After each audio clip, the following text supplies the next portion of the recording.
Hello everyone, my name is Mehmet Emir. This is the case study group project in School Leadership course Spring 2016.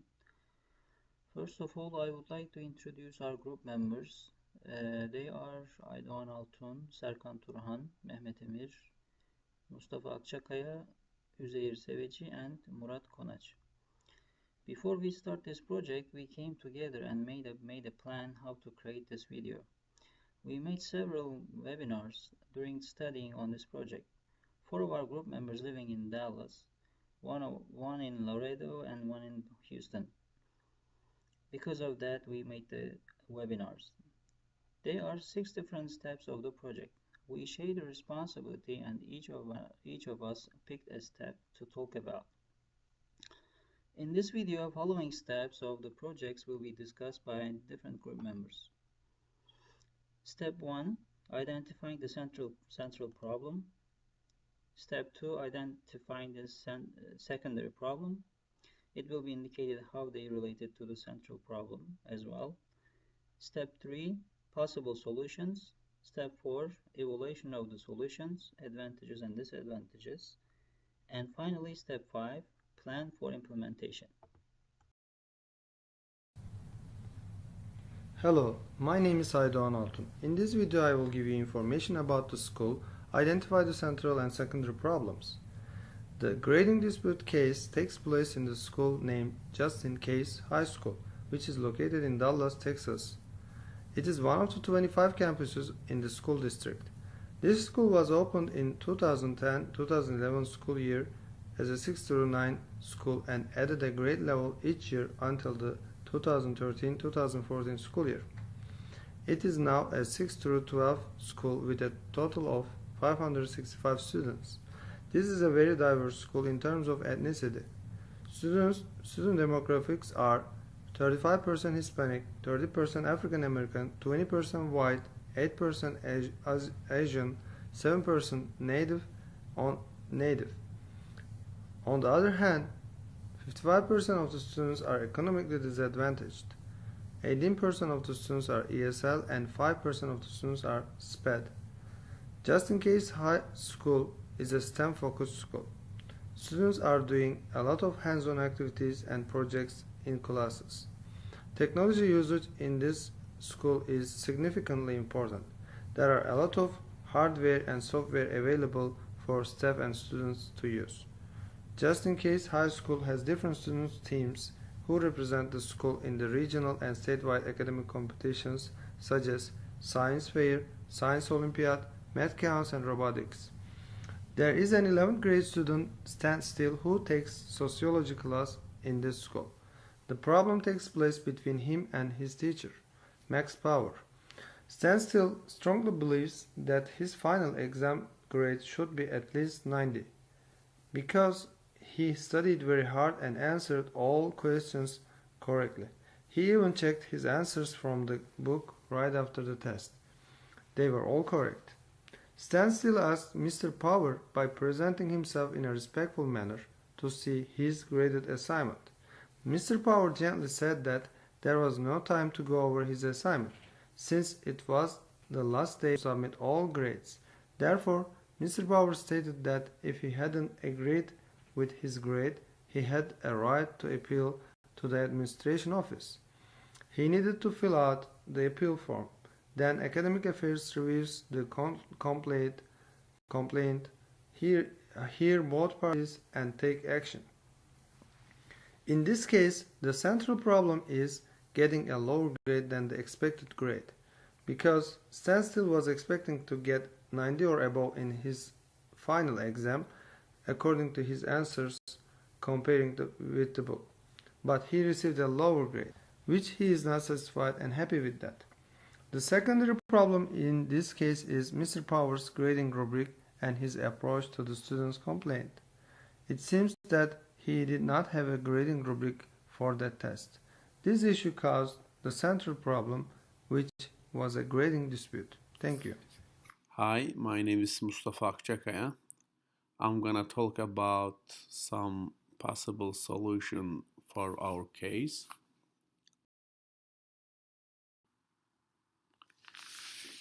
Possible solution.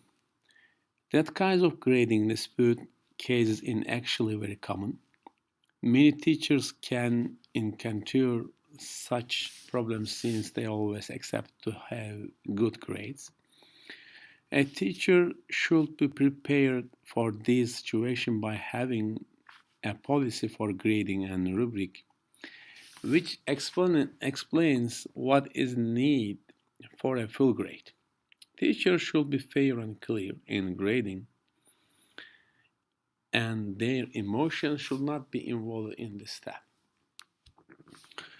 Especially for this case, first of all, the teacher should have a rubric.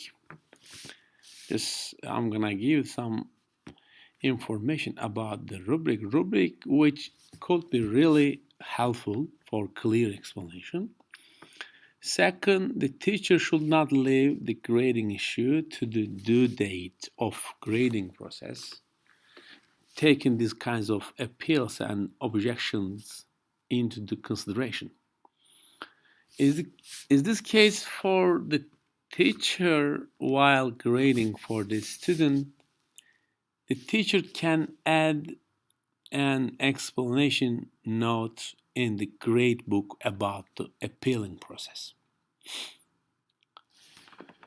He could write the student's appeal is in the process for this grade.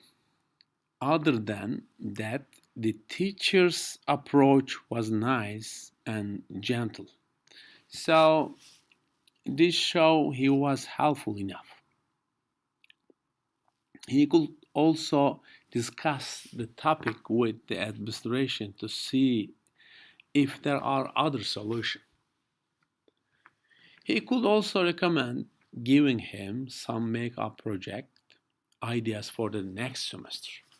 From the perspective of the students, he is on the right way to find a solution by going directly to his teacher. If the teacher didn't provide the answer key in the class, he could ask to see it, since the teacher didn't have a rubric. Also, the teacher can check if this grade really affects his whole grade in general. If it does, and if the student is a successful and participating student for his class, he could use an extra credit for the student. These are my, I want to say something about the case, our case, but specify that solution, my personal solution and suggestion for our case study, including before and during the event. Evaluation of solutions by Serkan Turhan. According to the previous step, there were two solutions suggested: having a rubric and being careful about grading due dates. First of all, teacher definitely should have a rubric. It clearly identifies that without a rubric, teacher cannot support himself regarding grading dispute. Student had claimed that this grade should be at least 90 or above. In this case, there is no reference to check the student's graded work. Teacher has no proof that given grade is precise and accurate. Therefore, this issue can be taken further by the student. He may sue the teacher and the school regarding not having clear policy and a rubric. It also means that all other students in that class can question their grades and appeal for grading dispute. Academics department should regularly check teachers' lesson plans, rubrics, and course syllabi to make sure school is on the safe side in terms of complying with state and federal requirements. Secondly, the teacher clearly announced a grading deadline and submission date on his grading policy. Since the teacher had no time frame, he stated that he couldn't check students' assignment after appeal. In this case, teacher doesn't have to respond to the appeal since campus has clear policy regarding grading dispute appeals. Teacher has to grade all testing documents before the deadline. However, he doesn't have to reply to appeals.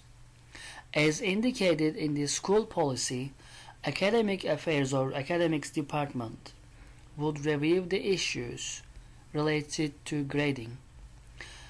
As a conclusion, it's very unfortunate for the teacher not having the rubric.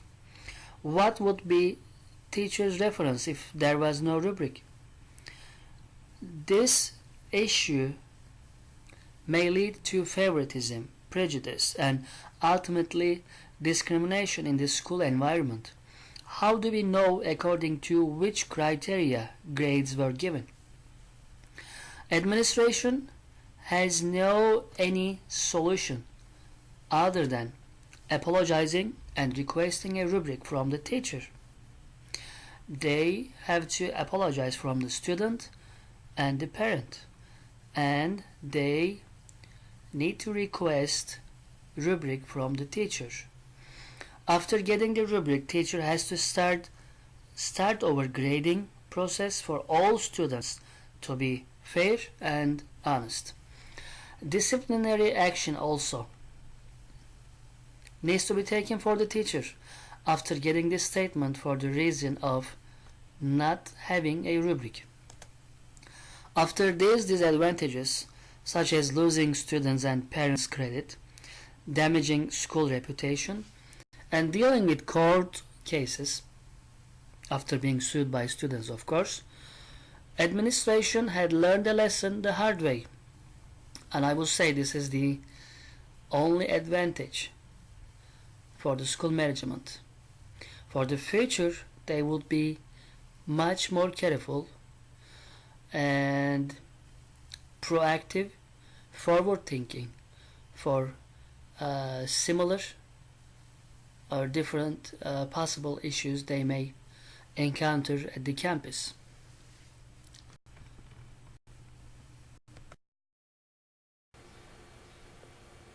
Plan for implementation. The school should have a grading dispute procedure. This procedure will resolve grade disputes between students and instructors in a manner that is timely and upholds academic integrity. Instructors should put grading dispute procedure, grading procedure, and guidelines on their syllabus. Dean Affairs should make sure instructors that put these on their syllabus and implement in their class. The course instructor's grading policy as published in the course syllabus should be grading standards for the course. The student is responsible for knowing the grading policy, which may include class attendance requirements and for meeting requirements for the grades as specified by the instructor's policy.